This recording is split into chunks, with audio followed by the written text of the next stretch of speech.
Michael Donovan went to prison for 3 years due to bankruptcy. Just 9 months after being released, he became a real estate millionaire. If you want to know the secret of building wealth from below zero, listen to the story. Michael once had it all: a luxury apartment in downtown Toronto, a brand new Tesla, and a booming real estate brokerage generating millions in revenue. Then, within a year, everything collapsed. His company got caught in a financial scandal, and due to mismanaged cash flow, Michael was convicted of commercial fraud and sentenced to 3 years in prison. Prison was hell. From a celebrated entrepreneur, he became a despised inmate. But there, behind cold bars, he met Raymond, an older inmate jailed for investment fraud, but with an incredibly sharp mind. Raymond didn't teach him how to avoid crime. He taught him how to play the real estate game smarter and legally. Every day, they spoke about virtual asset models and wholesaling properties, how to make money without capital, without owning a single asset. Michael wrote everything down in a small notebook, the same notebook he called the passport out of poverty. When he got out, he had nothing but that notebook and a tattered coat. No home, no friends, no family, but a system he believed was bulletproof. He rented a small room in a Toronto suburb and worked at an auto shop. Every night, he made cold calls to desperate homeowners, using techniques from prison to secure distribution rights on distressed properties. He didn't buy anything. He connected buyers with sellers. His first deal, $3,500 profit. He cried, not for the money, but because for the first time in 3 years, he felt in control of his life. Over the next 9 months, Michael completed 42 wholesale real estate deals. Total profit, over $950,000. No office, no staff, no investment. Just a phone, skill, and hunger. Michael's story had only begun. Michael never imagined that he'd sit in a luxury cafe in downtown Toronto, signing a $120,000 property deal using just his laptop and a confident smile. But it happened just 9 months after being released from prison. Everything shifted when he realized one key insight. Homeowners drowning in mortgage debt were desperate, not just for money, but for someone they could trust. These people didn't want a slick real estate agent. They wanted someone who understood what it meant to lose everything. Michael rebranded himself not as a real estate wholesaler, but as a financial rescue partner. He offered empathy, speed, and most importantly, a cash-out solution within 14 days. He created a simple 5-step system. 1. Cold call distressed sellers. 2. Listen and offer a property rescue option. 3. Draft an assignable contract. 4. Find cash buyers, usually investors or new immigrants. 5. Close the deal and collect the margin. His profits grew, $3,500, $7,000, $15,000. On his 12th deal, he made $50,000 in 1 week. But Michael didn't splurge. He kept living in the same rented room. Every dollar went into hiring virtual assistants, software for market analysis, and Facebook ads targeting distressed homeowners. On his wall, he posted a life clock, a schedule broken down by the minute, focused on 3 tasks only: calling, negotiating, closing. His life became a precision machine, yet deeply emotional, because every home meant saving a family. Then came Emily. She was 52. Her husband had died in a car accident, leaving her with a $300,000 mortgage. The bank gave her 30 days to vacate. She had only 18 days left. She cried on the phone. Michael didn't ask for payment. "I'll help," he said. "No upfront fee. If I fail, you owe me nothing." Within 6 days, Michael found a young couple from Vancouver to buy the home, above market price. Emily paid off her debts, kept $80,000, and Michael even found her a cheap apartment near her daughter. Word spread. The man who left prison was now called a financial hero by the people he helped. That night, Michael cried again. For the first time, money wasn't the goal. It was the tool to redeem himself and rebuild a legacy. 14 months after walking out of prison, Michael stepped into his very first office, 35 square meters on the 5th floor of a Scarborough commercial plaza. It was small, but for him, it was sacred. On the glass door, Donovan Property Rescue Solutions. No longer a lone night operator, Michael now had a team of 3.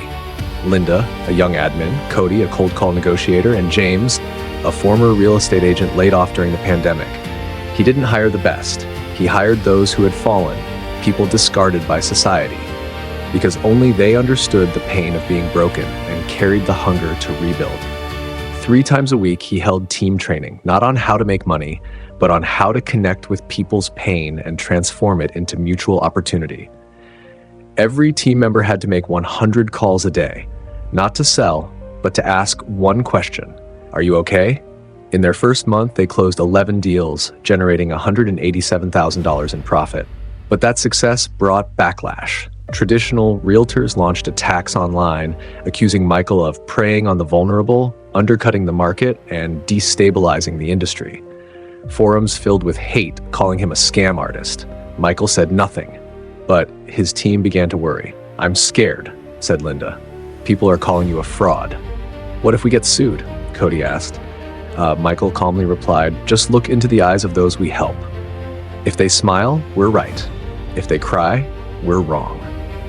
Then he did the unthinkable. He live-streamed his entire business process on Facebook, from cold calls to signed contracts to house handovers. Viewers were stunned. Critics disappeared.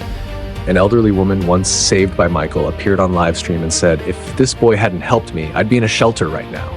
Then the unexpected happened. Eleanor Chang, a wealthy investor from Vancouver, watched the live stream. She sent Michael an email.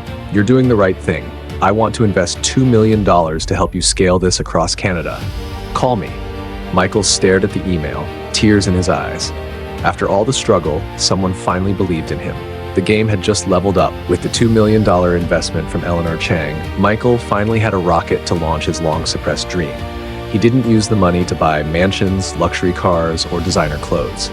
Instead, he opened 5 Donovan Property Rescue branches in Vancouver, Calgary, Montreal, Ottawa, and Halifax. Each office was modest with only 3 employees. The philosophy remained: we don't sell houses, we sell solutions, we sell hope. Michael flew constantly between cities to train new teams. Within 6 months, his model helped over 800 families avoid foreclosure and saved over $150 million from the banking system. But as the organization scaled, so did the challenges of leadership. In Calgary, an employee named Brent forged assignment contracts for personal gain. Media outlets began questioning the clean image of Donovan Property Rescue. Michael immediately fired Brent, flew to Calgary, and personally refunded the affected families, even though he wasn't directly involved. But it wasn't enough. Critics started asking, is Michael still in control of his own company? Eleanor suggested, maybe we should bring in a professional CEO. You could step back and focus on branding. Michael felt pushed out of his own creation. During the next board meeting, he barely spoke. James, his earliest team member, saw his silence and pulled him aside. "You're building an empire, Michael, but are you losing its soul?" That question haunted Michael all night. He watched his old live streams, remembering the joy in people's eyes when they were helped. Now, contracts, KPIs, and spreadsheets seemed to suffocate what mattered most: human connection. The next day, he flew to Vancouver and summoned all branch managers. He didn't talk about numbers. He told stories about prison, about Emily, about the hunger on winter nights with nothing to eat. He said, if one day we help 1,000 people but forget the first one we saved, then all of this is just a hollow shell. Silence filled the room. Then James stood up, placed a hand on his shoulder and said, "I never forgot, Michael, and I won't let this become a soulless company." That meeting became a rebirth for Donovan Property Rescue. From then on, every branch was required to film real customer feedback after each transaction and post it on a wall of trust. Michael was back, not just as the founder, but as the soul. One chilly winter morning, 2 years after prison, Michael received a call from an unknown New York number. "Hello, this is Nathan Price, executive producer of 60 Minutes on CBS. We've been following your company for 3 months, and we'd like to feature your story on national television." Michael nearly dropped his phone. 60 Minutes was America's most respected investigative program, watched by tens of millions. An invitation was an honor, but also a risk. Any small mistake could be exposed before the entire nation. Michael hesitated, but after 24 hours, he agreed. If what he was doing was right, he had nothing to hide. The CBS team arrived in Toronto, filming him making calls, signing contracts, consulting distressed homeowners. They interviewed Emily, James, Linda, and many of the people Michael had saved. There were tears, laughter, and stories that made even the director cry.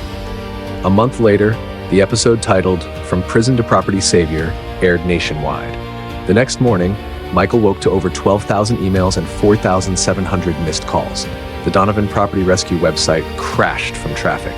TV networks, podcasts, and magazines, from Bloomberg to Forbes, wanted to interview him. But not everyone came with good intentions. Grayton Holdings, a Texas real estate conglomerate, offered to buy Donovan Property Rescue for $40 million. They also offered Michael a ceremonial chairman role, paying $1.5 million annually with zero work required. Eleanor, his investor, encouraged it. $40 million is life-changing, not just for you, but for your family's generations. James said nothing at first. Then, but what about the people we haven't helped yet?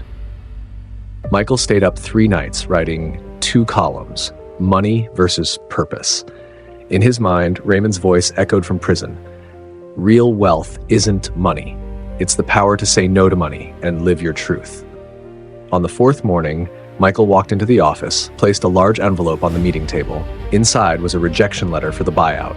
If we sell this tomorrow, thousands more will lose their homes and there'll be no one to fight for them. I didn't create Donovan to get rich. I created it to redeem my name. The room fell silent. Then James stood and clapped. Others followed. Eleanor smiled faintly, but nodded in approval. Michael had just turned down $40 million, but he kept something far more valuable: integrity.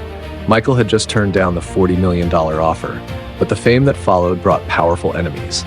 A dangerous conspiracy was taking shape. One morning, he received an anonymous email. Thanks for refusing the $40 million, but beware, others won't let it go. Check what you believe. Attached were leaked documents, client lists, allegedly illegal assignments, some disputed deals. At the same time, a major Canadian news outlet exposed Donovan, company accused of legal loopholes and money laundering.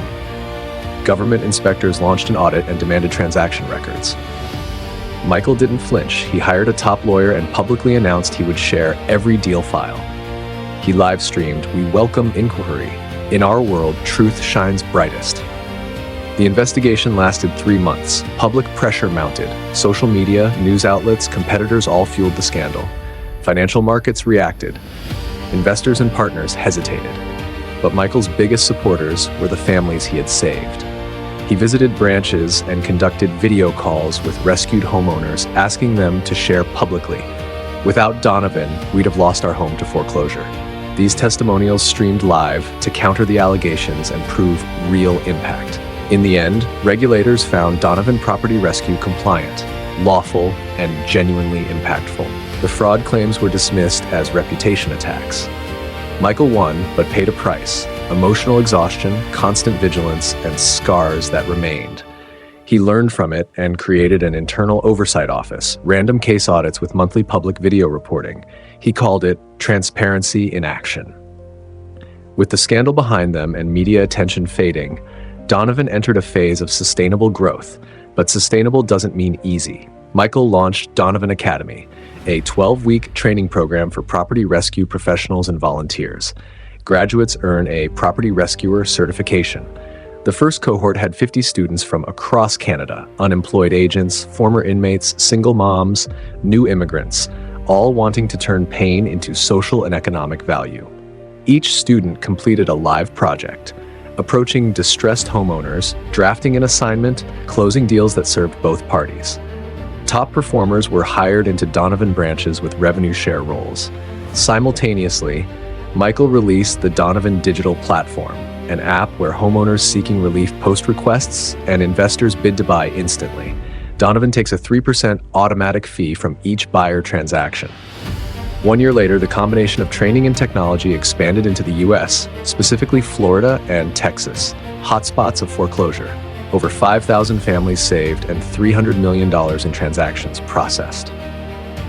But expansion brought cultural risk. New branches lacked empathy roots. Some offices became commission-driven, ignoring homeowners in real distress. Michael responded firmly: no new branches unless they uphold the wall of trust, transparency in action. He deployed undercover audit teams to Florida and Texas to inspect culture and compliance. He said, when a brand spreads, its greatest risk is corruption. I protect our culture by preserving my personal standards, not delegating listening to systems, but personally caring for each person. Donovan Academy and the digital platform allowed Michael's mission to scale while preserving purpose. By year 5 after prison, a major breakthrough arrived. He was invited to serve as financial advisor to Ontario's government, expanding foreclosure rescue statewide. Ontario recognized the effectiveness of Donovan's model, especially in low-income and immigrant communities. They partnered to fund and scale the rescue program. Michael trained 200 additional rescuers and saved 1,200 families in the first year. He held a public press briefing, presenting impact data, real-time rescue stories, and financial transparency. He declared, "Social solutions don't need government handouts, just business thinking and humane values." While partnering with government brought massive credibility, it also introduced political pressure. Advocacy groups in Toronto questioned why a private entrepreneur ran a public rescue program. Calls for audits and full disclosure of every dollar emerged. Michael met the challenge head-on. He collaborated fully with the government, proposed independent third-party audits, and embraced transparent, periodic public reporting. Each report was released like a corporate financial report, complete and clear. By year-end, Ontario officially recognized Donovan as a public-private social model, integrating it into Canada's national foreclosure prevention strategy, aiming to expand to all provinces. Michael was invited to speak at the Canadian Institute for Social Policy. His speech on community-driven business and social responsibility received emotional responses and the Social Leader of Canada award that year. As Donovan's program was adopted in Ontario and slated for national rollout, the company became a symbol of business blended with social purpose. But scaling nationwide brought new challenges, balancing staffing, profits, and mission. Leadership expanded beyond Michael's direct oversight. Some branches, especially in Quebec, became profit-focused and neglected real rescue service. One Haitian immigrant family had their home sold at high profit, but received no personal support, sparking public outrage. Michael convened a national crisis meeting with executives. He announced a mandatory rescuer ethics certificate, annual retraining for all staff. Violating branches faced immediate closure. He formed an ethics council composed of past clients, community reps, and veteran staff to audit public ethics. Michael also pledged full transparency, public reporting of revenues, profits, and successful rescues annually. They shifted to a shared profit model. Employees and certified rescuers earned fixed percentages per deal, clearly defined. Public response was polarized. Many praised the transparency and accountability. Others accused the company of prioritizing profit over people. Michael didn't shy away. He believed honest employees would stand with him and uphold their values. The strongest test came as the real estate market shifted. Interest rates rose, foreclosure rates soared, chaos spread. Yet Donovan's ethical framework, public accountability, and profit-sharing model kept them afloat without losing their soul. Finally, 6 years after prison, Donovan Property Rescue had become a national symbol, saving thousands of families and building a transparent, socially responsible real estate ecosystem. But this story is far from over.